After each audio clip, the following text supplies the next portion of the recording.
5월 28일 금요 철야 예배를 사도신경으로 시작하도록 하겠습니다. 전능하사 천지를 만드신 하나님 아버지를 내가 믿사오며 그 외아들 우리 주 예수 그리스도를 믿사오니 이는 성령으로 잉태하사 동정녀 마리아에게 나시고 본디오 빌라도에게 고난을 받으사 십자가에 못 박혀 죽으시고 장사한 지 사흘 만에 죽은 자 가운데서 다시 살아나시며 하늘에 오르사 전능하신 하나님 우편에 앉아 계시다가 저희로서 산자와 죽은 자를 심판하러 오시리라. 성령을 믿사오며 거룩한 공예와 성도가 서로 교통하는 것과 죄를 사하여 주시는 것과 몸이 다시 사는 것과 영원히 사는 것을 믿사옵나이다. 아멘. 우리 함께 찬양하도록 하겠습니다.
요즘 들어 이런 생각이 좀 들었습니다.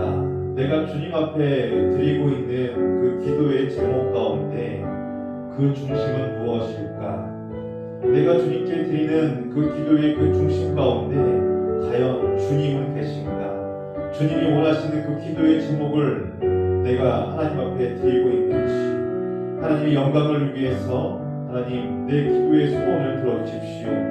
하나님 나라를 위해서, 하나님의 의를 위해서 하나님 내 기도의 제목을 들어주십시오 라고 간절히 기도하고 있는지, 아니면 내 기도의 모든 그 제목들이 다 내 기쁨과 내 즐거움과 내 유익과 내 만족을 위해서 그렇게 구하고 있는지, 그냥 문득 그런 생각이 좀 들었습니다. 그러면서 드는 생각은, 아직도 우리는 내 안에 나를 더욱더 내려놔야 하고, 아직도 나를 더 단련해야 하고, 아직도 부족하구나, 그런 생각을 좀 해보게 됐습니다. 어떠십니까? 지금 함께 이 예배를 통하여서 이 말씀을 들으면서 과연 나는 하나님 앞에 어떠한 마음과 중심으로 지금 기도를 드리고 있는지 말입니다. 하나님의 영광을 위해서 기도하고 계십니까? 하나님의 나라를 위해서 기도하고 계십니까? 아니면 내 기쁨과 내 유익과 내 만족을 위해서 기도하고 계십니까? 이분은 항상 주님의 영광을 위해서 기도한다고 말합니다.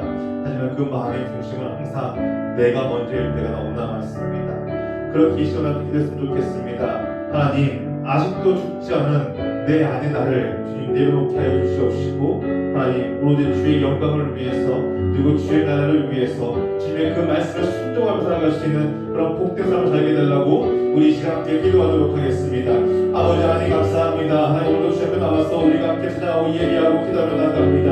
하나님 아버지 우리가 기도를 하며 그런 모든 기도 제목들이 오로지 주의 영광과 주의 나라와 주의 일을 위해서 기도하며 나아갈 수 있는 그런 복된 기술이 될 수 있도록 주여 축복하여 주시옵소서. 하나님 내 기쁨과 내 만족과 내 유익을 위해서 기도하는 것이 아니라 오로지 주의 영광을 위해서, 오로지 주의 나라를 위해서, 하나님 오로지 주의 의를 위해서 기도할 수 있는 그런 복된 기술이 되게 소망합니다. 말로만 주님을 믿는 사람이 아니라 아버지 모든 삶에, 아버지 그 모든 행동들까지도 하나님 주님께서 아버지 주의 영광을 나갈 수 있는 그런 복된 자가 될 수 있도록 주여 축복하여 주시옵시고, 하나님 그 마음을 헤아리면서 하나님 그 말씀대로 순종을 나갈 수 있는 아버지 그런 복된 주의가 될 수 있도록 주님 축복하여 주시옵소서. 아버지 그래도 아버지 여기 있더라도 아버지 항상 아버지 내 모든 삶이 주님의 기쁨이 되어지고 아버지 주님의 즐거움이 되어지는 그런 복된 주의가 될 수 있도록 주님 함께해 주시옵시며, 온전하게 스님을 나갈 수 있는 아버지 그런 복된 주의가 될 수 있도록 주여 축복하여 주시옵소서. 하나님 감사합니다. 하나님 우리의 모든 삶이 주의 영광과 주의 나라와 주의 의를 위해서 살아갈 수 있는 그런 복된 삶이 될 수 있도록 주님 함께하여 주시옵시고, 항상 어디에 있든지 아버지 내 모든 삶의 행동이 하나님의 영광을 살아갈 수 있는 그런 복된 주의 자녀가 될 수 있도록 주님 축복하여 주시옵소서. 예수님의 이름으로 기도하였습니다. 아멘.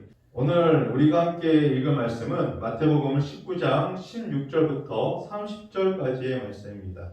마태복음 19장 16절부터 30절까지 말씀 읽도록 하겠습니다. 어떤 사람이 주께 와서 이르되 선생님이여 내가 무슨 선한 일을 하여야 영생을 얻으리이까? 예수께서 이르시되 어찌하여 선한 일을 내게 묻느냐? 선한 일은 오직 한 분이시니라. 내가 생명에 들어가려면 계명들을 지키라. 이르되 어느 계명이오니까? 예수께서 이르시되 살인하지 말라, 간음하지 말라, 도둑질하지 말라, 거짓 증언하지 말라, 내 부모를 공경하라, 내 이웃을 내 자신과 같이 사랑하라 하신 것이니라. 그 청년이 이르되 이 모든 것을 내가 지키었사온데 아직도 무엇이 부족하니까? 예수께서 이르시되 내가 온전하고자 할진대 가서 내 소유를 팔아 가난한 자들에게 주라. 그리하면 하늘에서 보화가 내게 있으리라. 그리고 와서 나를 따르라 하시니, 그 청년이 재물이 많음으로 이 말씀을 듣고 근심하며 다니라. 예수께서 그들에게 이르시되 내가 진실로 너희에게 이르노니 부자는 천국에 들어가기가 어려우니라. 다시 너희에게 말하노니 낙타가 바늘귀로 들어가는 것이 부자가 하나님의 나라에 들어가는 것보다 쉬우니라 하시니, 제자들이 듣고 몹시 놀라 이르되 그렇다면 누가 구원을 얻을 수 있으리까? 예수께서 그들을 보시며 이르시되 사람으로는 할 수 없으나 하나님으로서는 다 하실 수 있느니라. 이에 베드로가 대답하여 이르되 보소서 우리가 모든 것을 버리고 주를 따라 싸우는데 그런즉 우리가 무엇을 얻으리이까? 예수께서 이르시되 내가 진실로 너희에게 이르노니 세상이 새롭게 되어 인자가 자기 영광의 보좌에 앉을 때에 나를 따르는 너희도 12 보좌에 앉아 이스라엘 12지파를 심판하리라. 또 내 이름을 위하여 집이나 형제나 자매나 부모나 자식이나 전토를 벌인 자마다 여러 배를 받고 또 영생을 상속하리라. 그러나 먼저 된 자로서 나중되고 나중된 자로서 먼저 될 자가 많으니라. 아멘. 라피들 가운데 내려오는 이야기 중에 이러한 이야기가 있다고 합니다. 마지막 때가 되어서 이 천국문이 열리자 이 사람들의 영혼이 일렬로 하늘 재판정에 들어갔다고 합니다. 그리고 그 중에 가장 먼저 유대 랍비가 하나님의 그 재판정 앞에 서게 되었습니다. 그리고 그는 이렇게 말하는 것이었습니다. 저는 살아생전에 밤낮으로 하나님의 말씀을 연구했습니다. 그래서 이 율법만큼은 누구에게도 뒤지지 않는 만큼 해박한 지식을 가지고 있습니다. 그러니 저 같은 사람이 천국에 들어가야 하는 것 아니겠습니까? 라고 말이죠. 그러자 이 말을 듣고 있던 이 기록하던 천사가 잠깐만요. 우리는 먼저 당신이 왜 하나님의 말씀을 밤낮으로 연구하였는지 그 동기를 좀 조사해 봐야 하겠습니다. 당시 하나님의 그 말씀을 연구한 그 동기가 하나님의 영광을 위한 것이었습니까? 당신이 돈을 벌기 위한 것이었습니까? 아니면 당신의 명예를 위한 거였습니까? 라고 말이죠. 그리고 나서 세상에서 성인이라고 불리우던 사람이 재판정 앞에 또 서게 되었습니다. 그리고 그는 이렇게 이야기하는 것이었습니다. 제가 세상에 있을 때에 얼마나 많은 금식을 했는지 잘 아실 겁니다. 그뿐입니까? 613가지나 되는 그 율법을 하나도 어긴 적이 없습니다. 아주 꼼꼼하게 제가 다 챙기면서 다 지켰습니다. 라고 말이죠. 그러자 이번에도 천사는 잠깐만요. 우리는 당신이 그렇게 행한 동기가 어디에서 왔는지 좀 조사가 필요할 것 같습니다. 라고 그렇게 대답을 해주는 것이었습니다. 그리고 나서 이 여관 주인이 이 재판정 앞에 서게 되었습니다. 그리고 이 여관 주인은 천사들에게 이렇게 말하는 것이었습니다. 저는 집 없고 굶주린 자들을 위해서 항상 저희 집 문을 열어놓고 그렇게 살았습니다. 그래서 그러한 사람들이 저희 집에 오실 때마다 저는 항상 최선을 다해서 섬겨드렸습니다. 라고요. 그랬더니 천사가 이전의 사람들과 달리 이렇게 말했습니다. 어서 천국문을 열어라. 야, 이 사람은 더 이상 조사할 게 없다. 이런 사람이 천국에 들어가야 한다. 라고 말이죠. 성경에 대한 이 해박한 지식을 가지고 있다고 해서 그리고 이 율법을 다 지켰다고 해서 이 천국에 들어갈 수 있는 것이 아닙니다.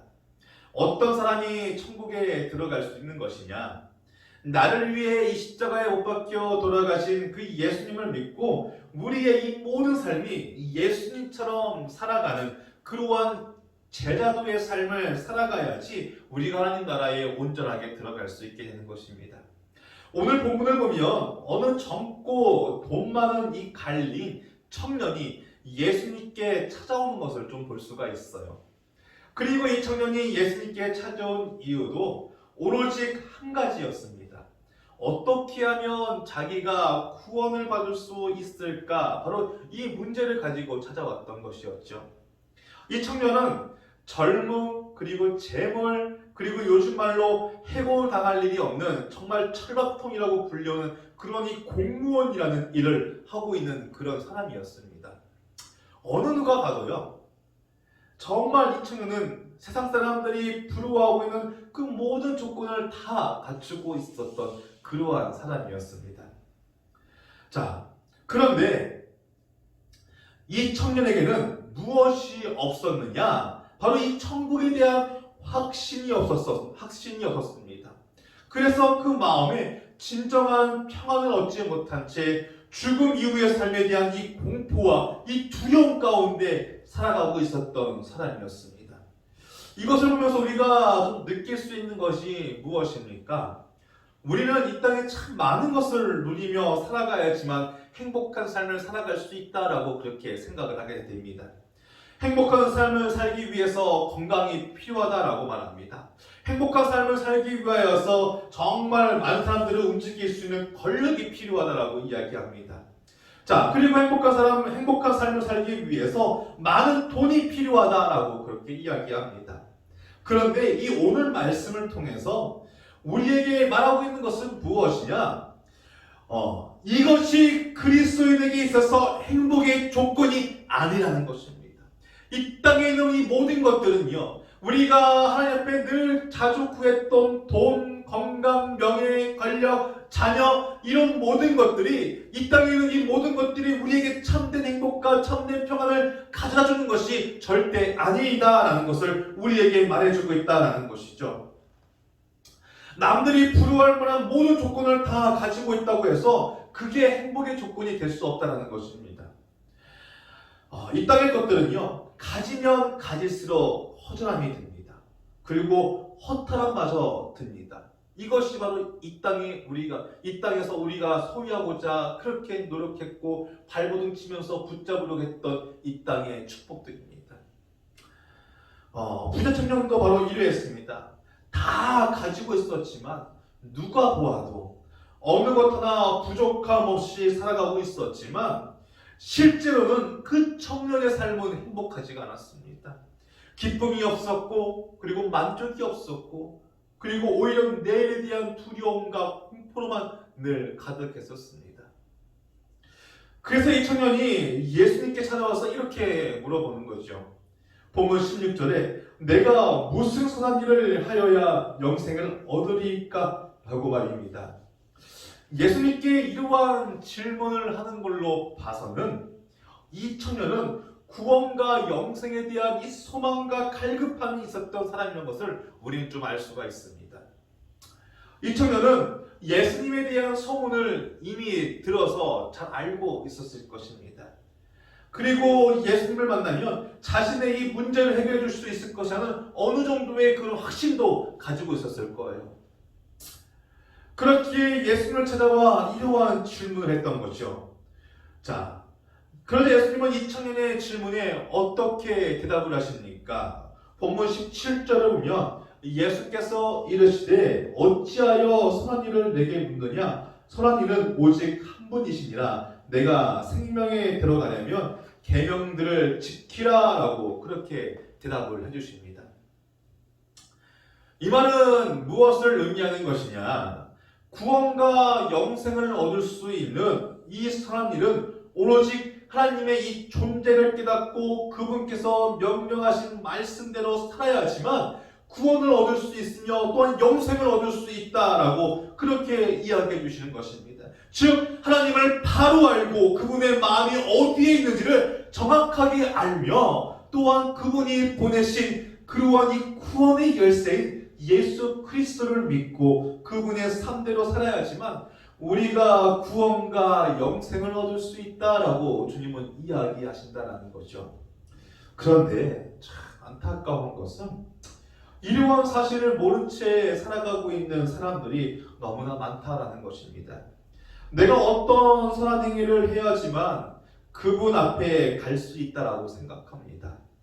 교회에서 수많은 봉사와 헌신을 해야지만, 그리고 많은 헌금을 내야지만, 그리고 예배에 한 번도 빠지지 않고 기도 생활을 열심히 해야지만 우리에게 예비된 그 구원과 또 영원한 생명이 있다라고 그렇게 생각을 합니다. 그런데 그렇지 않다라는 것이요. 아까 서두에 말씀드린 것처럼, 아까 제가 서두에 말씀드렸던 그 예하의 이야기처럼 그 행위의 중심이 어떠한가, 이게 더 중요하다라는 것이죠. 지금 내가 이러한 행동의 모든 그 행동의 그 중심 가운데 과연 그 행위의 그 중심이 주님의 영광을 위한 것인지 아니면 내 영광을 위한 것인지, 하나님의 기쁨을 위한 것인지 아니면 내 기쁨을 위한 것인지, 하나님의 만족을 위한 것인지 아니면 내 만족을 위한 것인지, 그것이 너무나 중요하다라는 것입니다. 그런데 이러한 것을 모르고 오로지 행위로만 내가 구원과 영원한 생명을 얻을 수 있다는 이러한 생각이요, 우리 삶 가운데 너무나 만연해 있다라는 것이죠. 자, 오늘 이 본문을 보세요. 청년도 이 예수님의 말씀을 듣고 어떻게 이야기합니까? 20절에 그 청년이 이르되 이 모든 것을 내가 지켜 싸운데 아직도 무엇이 부족하니까? 라고 대답을 하죠. 자신은 하나님이 보시기에 주님이 행하라고 하신 이 모든 일들을 어기지 않고 다 지키며 살았다라고 이야기합니다. 하나님께 11조를 바치라고 해서 11조를 바쳤고, 하루에 3번 주님께 기도하라고 해서 기도를 했고, 그리고 금식하라고 해서 금식도 빠짐없이 했고, 또 하나님의 성전에도 열심히 봉사했다는 것이죠. 그는 자신감 있게 이루어진 일을 했다라고 이야기합니다. 그런데 그 뒤에 어떠한 말을 합니까? 무엇이 부족하니까? 이 말은 자신도 다 알고 있다라는 것입니다. 청년도 그렇고 오늘 이 말씀을 듣고 있는 우리 성도님들도 은연중에 무의식적으로 다 알고 있는 사실입니다. 그리고 이러한 마음은 주님께서 우리에게 은연중에 주시는 그러한 마음입니다. 의식하지 아니려 해도 하나님은 우리가 의식적으로 생각하게 하신다라는 것이죠. 무엇을요? 이러한 행위가 주님 앞에 우리를 설 수 있게 하는 것이 아닌 것을 말입니다. 그래서 그렇게 열심히 헌신하고 수고하고 또 봉사해도 만족이 없는 것입니다. 그리고 구원과 영생에 대한 확신이 없다라는 것이죠. 우리는 모두 다 알고 있어요. 내가 주님 앞에 드려지는 이 예배가, 내가 주님 앞에 드려지는 이 헌금이, 내가 주님 앞에 드려지는 이 섬김과 헌신이 나에게 구원과 영생을 가져다 주지 않는 것이라는 것을 너무나 잘 안다라는 것이죠. 그래서 이 구원에 대한 두려움이 생기기 시작한 겁니다. 이 영생에 대한 두려움이 생기기 시작한다는 것이죠. 그래서 예수님은 이 청년에게 어떻게 대답을 하시느냐? 본문 21절에 보면 예수께서 이르시되 내가 온전하고자 할진대 가서 내 소유를 팔아 가난한 자들에게 주라. 그리하면 하늘에서 보화가 내게 있으리라. 그리고 와서 나를 따르라 하시니라고 그렇게 대답을 하십니다. 이 대답은 청년에게 있어서 아주 충격적인 대답이었어요. 그리고 아주 실망적인 대답이었을 것입니다. 왜요? 어렸을 적부터 하나님의 계명을 잘 지키기만 하면 구원을 받을 수 있을 것이라고 생각을 했었고, 그리고 또한 내가 율법을 잘 지키기만 하면, 그리고 열심히 율법 연구에 몰두하기만 하면 이 청년은 하나님께서 반드시 자신에게 그 천국 땅을 선물하실 것이라고 믿었기 때문이었던 것이죠. 그런데 예수님은 지금 어떻게 이야기하셨습니까? 내가 온건하고자 할진대, 이 말은 너의 삶이 지금 온전하지 못하다라는 것입니다. 그가 살아온 방식이 틀렸다라는 것을요 이야기해주고 있다라는 것이죠. 그리고 어떻게 살라고 말씀을 하십니까? 내가 가진 소유를 팔아 가난한 자들에게 나누어 주고 예수님을 따르라라고 그렇게 말씀을 한다라는 것이죠. 너가 가지고 있었던 거 다 틀렸어. 너가 가지고 있었던 돈으로 구원받는 거, 헌금으로 구원받는 거, 섬김으로 구원받는 거, 그리고 헌신으로 구원받는 거, 야, 그거 아니야. 지금 너가 가지고 있었던 그 생각 다 틀린 거야. 그거 아니야. 너가 정말 구원받고 싶다? 그럼 나를 따라라고 그렇게 말씀하고 계신다라는 것이죠. 그러니 당연히 그 말을 듣고 나서야 이 청년은 얼마나 충격적이었습니까?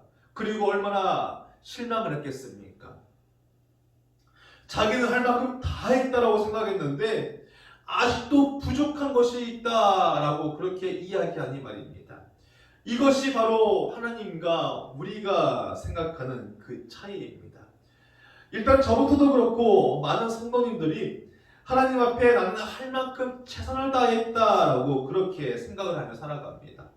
내가 교회에서 얼마나 열심히 봉사하고 헌신을 하는데, 내가 하루도 빠지지 않고 정말 예배에 다 참석한다고, 그리고 교회에서는 모든 기도에는 내가 한 번도 빠진 적이 없다라는 거야. 야, 그뿐인 줄 알아? 내가 교회에서 어떤 일이 있어도 날 부르잖아. 나 한 번도 빠지지 않고 열심히 헌신하고 섬겼고 그렇게 노력했어. 그러니 주님도 이러한 내 모습을 보시고 반드시 내 삶 속에 그러한 은혜와 그리고 그러한 응답을 주실 거야 라고 하면서 그렇게 살아가는 사람들이 많다라는 것이죠. 그런데 주님의 생각은 우리와 다르시다라는 거죠. 주님은 그렇게 생각하시지 않는다라는 거예요. 주님이 보시기에 우리는요, 늘 부족한 것이 있다라는 것입니다. 그것이 무엇이냐? 내 소유를 팔아 가난한 자들에게 주라. 그리고 나를 따르라. 이것입니다. 부자 청년에게 부족한 것이 무엇이냐? 그리고 이 땅에서 신앙생활을 하는 많은 신앙인들에게 부족한 것이 바로 무엇이냐? 오늘 이 본문에 기록된 이 많은 재물입니다. 이것은 말 그대로 많은 재물을 말하고 있는 것이 아닙니다.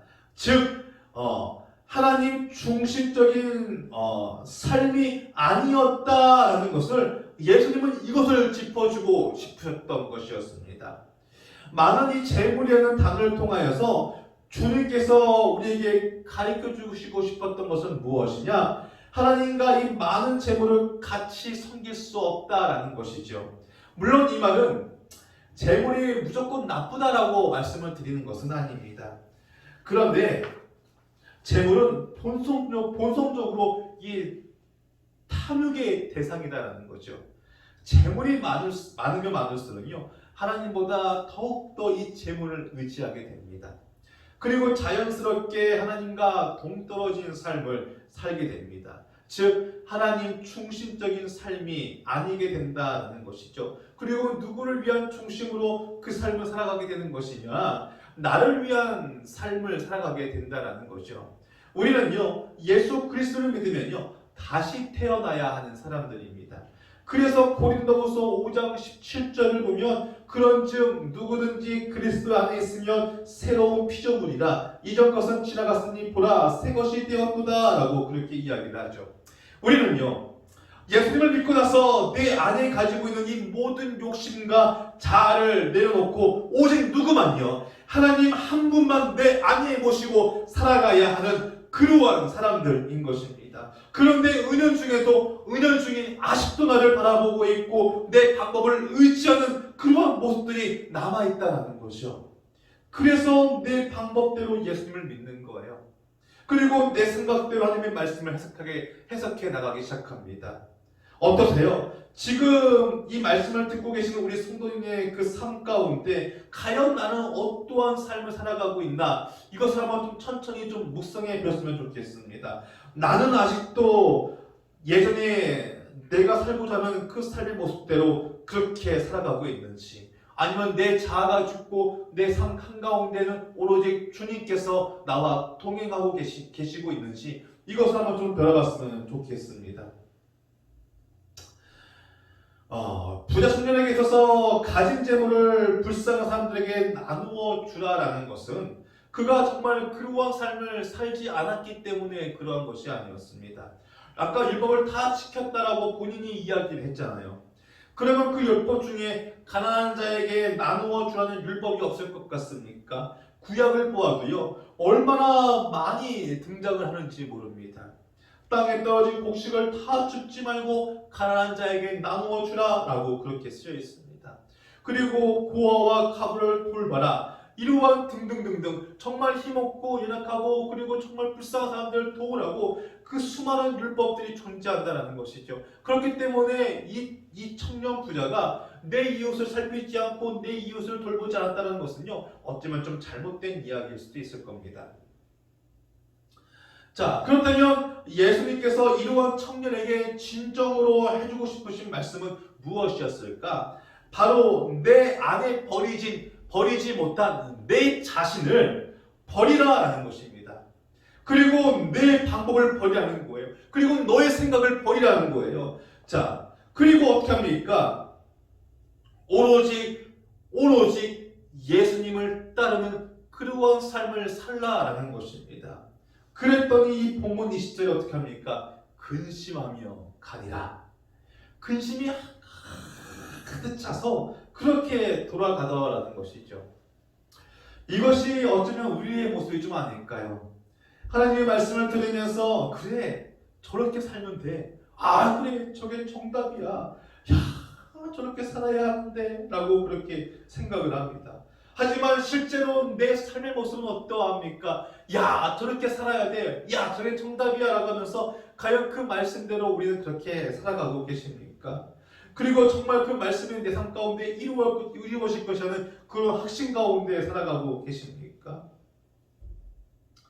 어쩌면 우리의 삶은요 자꾸만 말씀을 들으면서도 이게 두려움 가운데 살아가고 있는 것은 아닌가 그렇게 생각하게 됩니다. 왜요?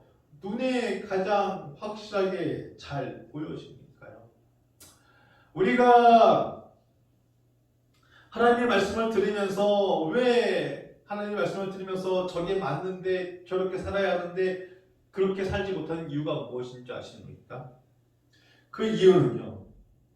바로 내 방법과 내 생각과 그리고 내 의지대로 했던 이 모든 일들이요. 금방 그 답이 드러나기 때문입니다. 그런데 하나님의 그 답은요. 금방 우리에게 오지 않아요. 그렇기 때문에 하나님의 말씀이 맞는 건 알지만 지금 당장 내가 너무 힘들어 죽겠으니까 내 방법과 내 생각과 내 의지를 택한다라는 것이죠. 자, 우리는요 바로 이러한 것을 좀 내려놔야 합니다. 신앙인이라면요 나를 가장 먼저 내려놓는 그러한 중심이 우리에게 너무나 필요한 겁니다. 목사님께서 저에게 많은 가르침을 주시지만 그 중에 가장 많이 강조하시는 것들 중에 하나가 무엇이냐면요. 자신을 내려놓는 삶을 살라라고 늘 저에게 그렇게 말씀하십니다. 내 생각을 내려놓고 내 고집을 내려놓고 내 방법을 내려놓고 내 감정을 내려놓고 내 시간을 내려놓고 내 가족을 내려놓고 목사는 그냥 하나님 한 분만 바라보고 사는 거야. 거기에 목사의 삶 가운데 내가 어딨어? 나는 없어. 오로지 주님 한 분만 계시는 거야. 늘 이런 가르침이 거의 대부분이었습니다.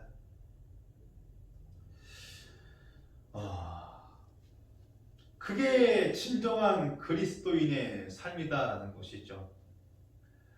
재물이 많음으로 근심하며 떠나갔다는 것은요. 무엇을 우리에게 증명하고 있는 것이냐? 아직도 내 자신을 내려놓지 못하고 내 생각대로 내 방법대로 우리의 인생을 그려가는 그러한 모습을 이 성경의 말씀을 통해서 주님은 우리에게 이야기해주고 있는 것입니다. 따라서 그 측면에 있어서 이 재물은요 단순한 이 소유 이상의 가치가 아니라 그의 미래와 희망과 운명이 걸려있는 그러한 절대적 가치였던 것입니다. 재물이 없으면 자신의 미래가 없다라고 생각을 합니다. 재물이 없다라면요 자신의 꿈도 없다라고 생각을 했던 것이죠. 그렇기에 이러한 모습은 그 삶의 중심에 하나님이 아니라 바로 자기 자신이 주인이었다는 것을요 우리에게 너무나 잘 이야기해 주는 겁니다. 마태복음 16장 24절에 보면 이렇게 이야기하죠. 이에 예수께서 제자들에게 이르시되 누구든지 나를 따라오려거든 자기를 부인하고 자기 십자가를 지고 나를 따를 것이니라. 예수님을 따른다라는 것은요 전적으로 자기 자신을 내려놓아야 한다는 것입니다. 자기의 생각도 내려놓고 자기의 방법도 내려놓아야 한다라는 것이죠. 청년이 가지고 있는 이 재물이 없어도 비록 내가 단칸방에 산다고 할지라도 예수님만 있으면 내가 얼마든지 이러한 행복한 삶을 살아갈 수 있다는 그런 강력한 의지와 믿음 그리고 확신을 우리에게 요구하시는 그러한 말씀인 것입니다. 저는 요즘 들어 이런 생각이 자꾸만 들어요. 사는 게 왜 이렇게 힘든 것일까? 자꾸만 찾아오는 여러 가지 고난과 문제가 있잖아요. 자, 하나가 해결되어서 좀 살만하면요. 또 하나의 문제가 찾아와서 나를 힘들게 합니다. 그리고 또 그게 잠잠해지면 또 하나의 문제가 나를 찾아옵니다. 그래서 자꾸만 우리의 인생을 너무 힘들게 하고요. 그리고 그것 때문에 자빠지고 실패하고 삶에 대한 기쁨도 그리고 즐거움도 이 모든 것들이 하나도 남지 않는다는 것이죠. 왜 그럴까? 왜 그럴까? 왜 이렇게 힘든 걸까? 그러다 얻은 답은요. 목사님께서 예전에 이야기해 주셨던 엘리야 증후군 기억하십니까? 엘리야 증후군. 하나님의 은혜를 잊어서 그리고 믿음을 잃어버리고 신앙을 잃어버려서 내 안에 계신 하나님이 죽고요. 다시 또 내가 살아나기 때문에 그렇다라는 것이죠. 그래서 사는 게 힘이 드는 거예요. 그리고 사는 게 왜 어려운 것입니까? 그리고 사는 게 어렵다라는 것이죠. 목사님 예전에 설교 가운데 이런 말씀을 좀 하신 적이 있어요. 사랑하는 딸 지원이에게 내가 남겨줄 수 있는, 내가 이 땅을 이 아이와 함께 살아가면서 이 아이에게 가장 크게 그리고 가장 값진 것을 남겨줄 수 있는 유산이 무엇인가 라고 생각해 보셨더라고요.